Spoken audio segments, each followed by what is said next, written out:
Welcome to Westchester Words, Education, EdTech, and Publishing.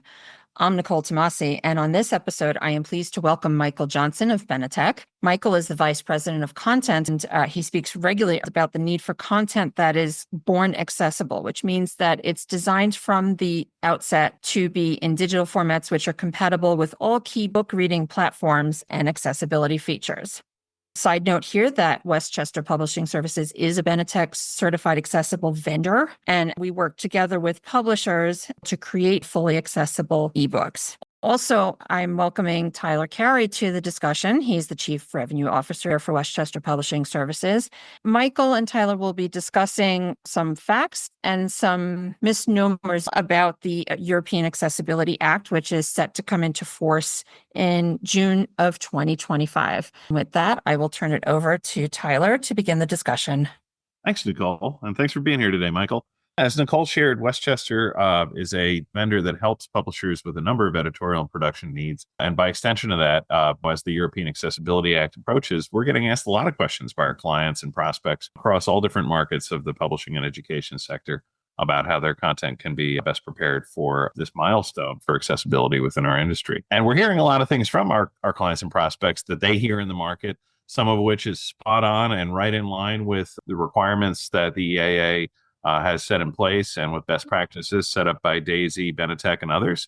We are seeing some misinformation floating around. So it seemed like a good opportunity to get our friend and colleague Michael Johnson here help us wade through some of the fact and fiction floating around the market. So thanks for being here, Michael. Oh, it's my pleasure. Thanks for having me. And hopefully we can help some folks better understand things. Excellent. So the first of 6 statements that perhaps you can help us set the record straight with is one that we heard from somebody recently, which is, I heard that the EAA doesn't apply to many publishers. Is that a fact or fiction, Michael? I would have to say that is an outrageous fiction. The EAA applies to anyone who creates and distributes content within the European Union. There are some minor loopholes, I suppose, under certain conditions, but everyone is impacted who is distributing ebook digital content anywhere in the EU. Amongst that group, there are a few people for some very small reasons who might not be required to fully comply, but they're still impacted. Excellent. Thanks, Michael. And like a lot of these, I mean, these are the kinds of things that publishers and content providers can explore with their legal counsel, right? If they think there's an exception, that's probably something where they should get some good advice from somebody who's an attorney. Yeah, so I should have said that in the beginning. Nothing I'm going to offer here today counts as legal advice, and Benetech is not in a position to offer legal advice on any issues really, but certainly not around these issues. My replies are all going to be, this is what the actual standards community and this is what the actual institutions who will be enforcing the legislation have told us. Excellent. And yeah, my realm of legal expertise is 2 pre-law classes and having worked at a legal publisher. So yeah, don't want me representing you either. So the next topic that we have in the list is everybody is so hyped up over nothing. I understand we have until 2030 to get our backlist converted. Again, something we heard in the market and concerned us a little bit, but is it a fact or a fiction, Michael? I'd say that's mostly a fiction. As with any EU legislation, the legislation gets passed by the EU Parliament, and then the member nations pass their own national laws as to how they're going to enforce it. So it may be possible in certain countries, under certain conditions, certain publishers or certain book types might have a slightly different timeline than 28 June, which we are now inside the 200 days or less. So it is possible within one of the 27 member nations, a particular legislature may say, we choose not to enforce this aspect of the EU regulation in our country. That is possible. The big danger there, and I think a lot of people are overlooking, is let's just say I'm in EU member country X, and my company, my publishing house is domiciled in EU country X, and my parliament says, oh yeah, you have 3 years, 2 years, 5 years, whatever, to implement. But once I leave that country and go to another country, I'm bound by those laws where the transaction is taking place. So even if a publisher is in a country which may pass legislation that might soften some of the backlist issues, If those books are sold in another country, which is following the spirit of the legislation, which is basically all books on offer, then they would be held bound by that law, not the law in the first country. And so I guess a variation on that theme, which we've heard from American publishers, is if you are an American publisher, for instance, sell your books in the EU, and that EU member nation where your book is being sold, that's where the applicable law is being considered, correct? Right. And at some point, we might talk about the recent Department of Justice rule of Title II, which is actually much more strict and much more direct and comes to effect in May of 2026 in the US.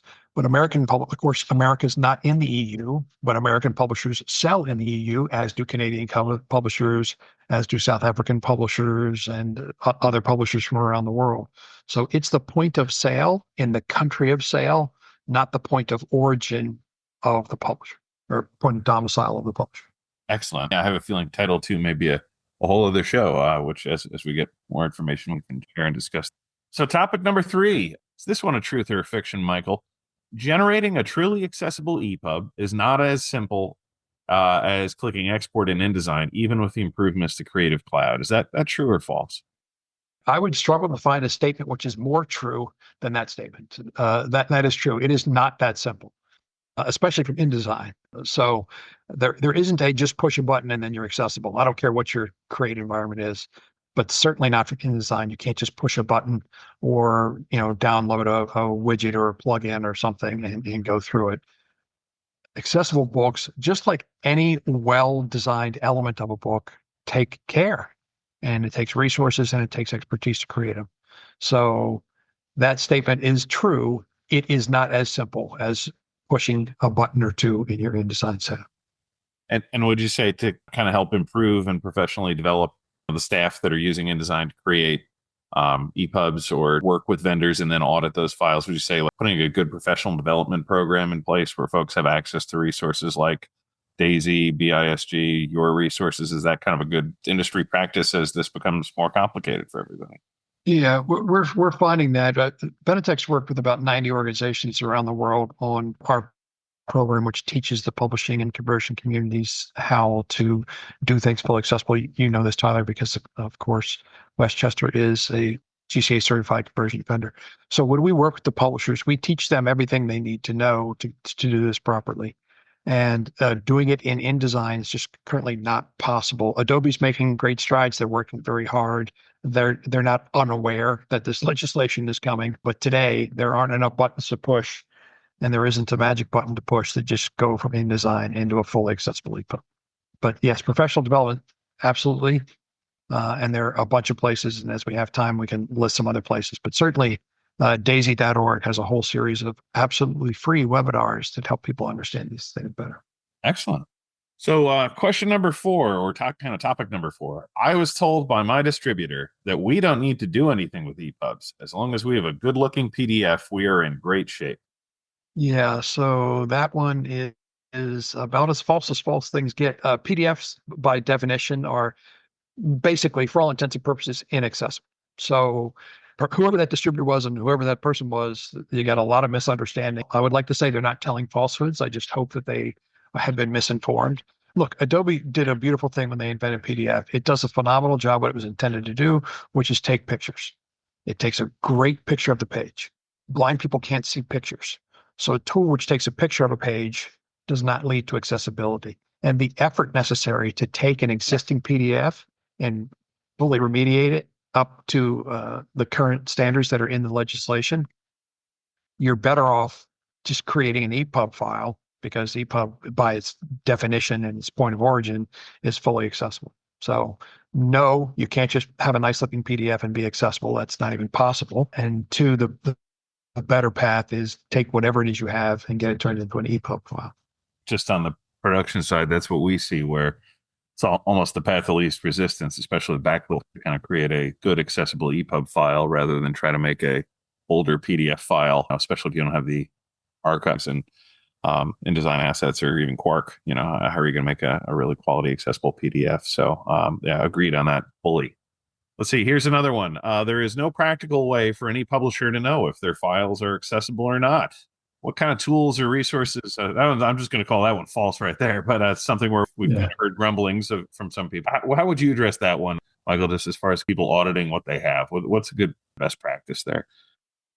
So I will echo your false, and I will add that's just a downright silly statement. There are a lot of tools out there which are free. There's the EPUB check, which will check the digital formatting of the EPUB file itself. There's Ace by Daisy, also free, and it's an automated tool to check, and that will cover probably 35% depending on the type of content that's in your book. And then there's Smart, which is a more advanced tool from Daisy, which has some manual review capabilities in it. So that's three just off the top of my head that are out there, very easily available, very easy to run. If you're any good at all at scripts, you can run, a dozen books at a time or a larger number of books at a time through there and get the results. So like I said, that one's not just false, it's silly. Going back to Daisy, Daisy has a whole webinar series on this topic. Daisy also runs, and I should say full disclosure, I'm on the board at Daisy, where Daisy is also a nonprofit, so there's no nickels changing hands here or euros or anything else. There are also some industry experts who can help with these things. I'd say, Bill Kasdorf, certainly, Laura Brady, those are just a couple of names that come to mind. These people have great expertise. Westchester, not just because you're the host, but Westchester as an authorized GCA accredited conversion house can provide all sorts of guidance on that. And Benetech can advise it. We have a whole service, actually. The GCA service is designed to teach the publishers how to do these things. So your services, Tyler, and my services are not free. Those other things I mentioned are free, but it's a very doable thing. And there's plenty of ways to go about this. There's also a lot of other working groups. There's PAAG in the UK. There's a lot of roundtables. There's a ton of information out there at low cost or no cost. So it sounds like number 6 is going to be true then, because that one was, there are easy to follow resources available that can help guide me and my team through this process. So, wow, you got a 2-for-1 with the previous one. Yeah. I think that, doing a little, all due respect and rest in peace, Karnak. So yeah, I guess I leapt ahead there to the next question. So yes, all the things I just said, I would say in there, but there are a lot of groups. BISG, you mentioned that, another group. The W3C has lots of working groups. PAAG in the UK, as well as the Daisy materials. Benetech does a lot of different webinars as well. So basically, what I would encourage anybody to do, look at the resources we just listed off, but also find somebody who's a publisher like you. I'm not comparing houses, who's already doing this, because the people who've been through this pain and suffering, while perhaps some of them in the state of Schadenfreude would like to see some people go through the same amount of suffering, most of them are willing to help. Sorry to interrupt, but I mean, you just touched on a really key piece there, which is finding other people like yourself. Certainly the needs that a legal publisher that sells legal content in the European market are going to be different than those of trades. We're seeing that with a lot of industry groups. IPG is another one in UK, for instance, where there's a lot of really quality working groups there that are, kind of sitting down and talking through how things work, whether they're in the academic side of IPG trade. We're working at Westchester on a white paper right now with a couple of partners that tries to organize some of these resources. So we'll hope to have that available before London Book Fair, because I'm sure we'll provide some links along with this podcast. But there's everything that you mentioned there. PAAG, our friends like Laura Brady and Bill Castor are really talented consultants. Daisy and BISG, IPG, kind of all the different industry organizations are taking this seriously, because it's coming up soon, right, Michael? I mean, the official date is June 2025 for when a lot of these pieces start to take effect, right? Yeah, just to give some folks some scope, as I said earlier, each of the 27 member nations will have their own national legislation. The Irish Parliament has been most aggressive. They're talking about €5,000 fines for the first failure to meet the specifications. And then I believe when you accumulate 5 or 6 of those fines, the managing director of your publishing house goes to prison. So the Irish clearly are not fooling around on this sort of thing. Benetech has a number of lawyers on our board, and I just want to echo something that they said in our last board meeting, which is, yes, we have this legislation. It's a forcing function. It's something we all have to pay attention to. But there are much higher realities, probably more important realities, as to why you should create more accessible books. The first one is, it is just the right thing to do. It's the social justice thing to do. Why do you want to deny 20+% of the Earth's population access to your content? Now, I'm not promising that your sales are going to go up by 20% if you do accessible books, but I do promise you if your books are inaccessible, that 20% of the population is not going to buy your book because why would they? They can't read it. So that's one thing. The other is discoverability, right? So a well-formatted EPUB file, especially with good alt text, it's going to get indexed by the people who are in charge of what we see when we search for things on the internet. And I'm not going to name them, but I talk to those people quite regularly on this very topic. And they are now interrogating EPUB files that are up for sale, and they're pulling out the alt text. They're pulling out the long descriptions. They're including that. So when you search for a certain topic, whatever that topic may be, it might not be in your Onyx feed, but it might be in the alt text of some of the images in your book. And so now that book might surface if somebody's using a search engine to find things on the internet. And then as long as I'm on your favorite topic, Tyler, legal things, just a quick mention of the rule here. So the Department of Justice, not the Department of Education, the Department of Justice passed an interpretation rule in April of this year, which basically says if any public institution in the United States of America receives Title II funding, which is the supermajority of all public institutions, then everything digital, not just ebooks, everything digital, ebooks, magazines, class schedules, city bus schedules, everything digital has to be fully accessible by either May of 2026 or May of 2027. May of 2026 if your public service area is 50,000 people or more. May of 2027 if it's less than 50,000. So this one's much clearer, and it's all encompassing. So there has a question we didn't talk about is, well, what about me? I'm a journal guy. I don't pay attention to these ebook rules. The Title II rule here in the States, everything digital, whether it's a letter home to a parent or these are the hours at the tax collector's office, whatever it is, if Title II funding's involved. So you're right. It's a separate podcast. I just wanted to toss that out there. No, well, it touches on something good, just kind of wrap, because I think for a lot of people, they see this as kind of a need that people with visual challenges may have that we're trying to address, but it goes a lot deeper than that. And Title II, as I understand it, speaks to a lot of that, which is it's not just about visual access to information. There are people with neurodivergence, people with dyslexia, where they can still see, but words can get jumbled on a page, which several members of my family have.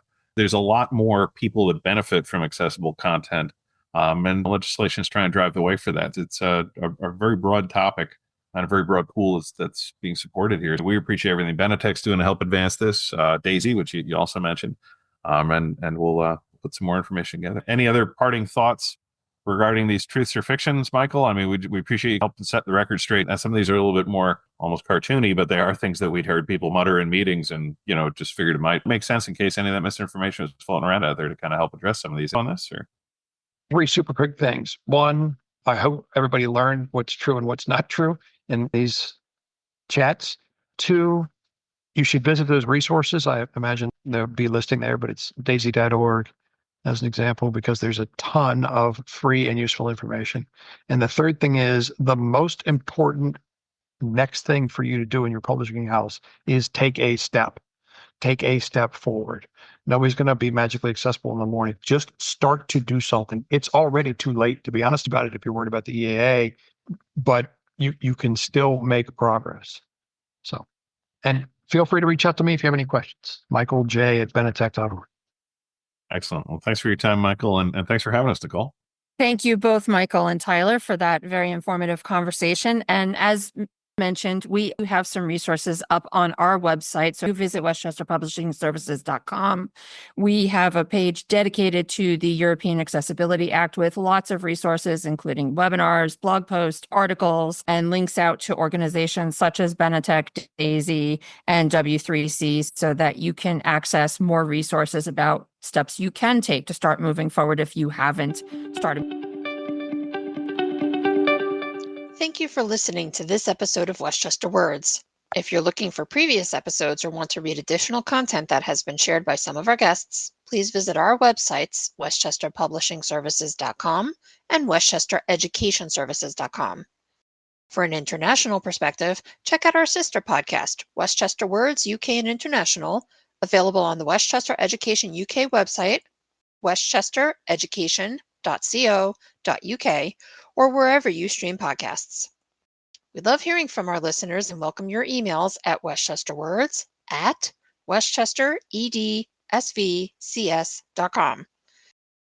Tell us what you enjoy hearing on our podcast or suggest topics that we can cover in future episodes. Speaking of future episodes, I look forward to having you join us for the next episode of Westchester Words, when we'll be having another engaging conversation about a topic of interest to the education, edtech, and publishing communities. Until then, stay safe, be well, and stay tuned.